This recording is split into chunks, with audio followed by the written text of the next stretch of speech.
যে গ্রামে কোনোদিন সাংবাদিক পৌঁছায়নি, সেই গ্রামে এক রাজমিস্ত্রির হেল্পার রাতারাতি হয়ে উঠলেন সবার পরিচিত লোক। তিনি না কোনো প্রশিক্ষিত সাংবাদিক, না কোনো বড় কন্টেন্ট ক্রিয়েটর, তিনি শুধু একজন সাধারণ মানুষ। নাম তাইজুল ইসলাম তাজু। বাংলাদেশের কুড়িগ্রামের নাগেশ্বরী উপজেলার এক প্রত্যন্ত গ্রামের ছেলে। হাতে একটি নিউজ মাইক্রোফোন আর ভাঙাচোরা একটা মোবাইল ক্যামেরা।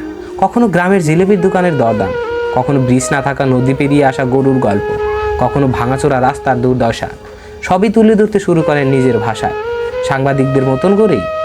মানুষ হাসলো, ট্রোল করলো, সোশ্যাল মিডিয়ায় মজা নিল, কিন্তু কিছু মানুষ দেখলো অন্য কিছু। দেখলো যে গ্রামে কোনো মিডিয়া যায় না, সেই গ্রামের কণ্ঠস্বর হয়ে দাঁড়িয়েছেন এক সাধারণ যুবক। মাত্র 7 দিন, 1600 ফলোয়ার থেকে প্রায় 7 লাখ ফলোয়ার। কিন্তু এখানেই শেষ নয় তাজুর গল্প। তার মা বাবা দুজনেই শ্রবণ প্রতিবন্ধী। ঢাকায় রাজমিস্ত্রি হেল্পার হিসেবে কাজ করতেন তিনি।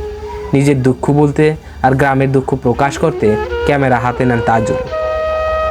হাসির আড়ালে লুকোনো সেই প্রতিভা একদিন সত্যিকারের সাংবাদিকদের চোখ খুলে দিল। আজ বড় বড় মিডিয়া হাউস ছুটে চলছে সেই গ্রামে। তাজুল যে গল্পগুলো একা তুলে ধরেছিল, সেইগুলোই আর জাতীয় সংবাদ। হয়তো সত্যি ভালো কিছু করার ইচ্ছা থাকলে বাকি ভালোটা সৃষ্টিকর্তাই করে দেন।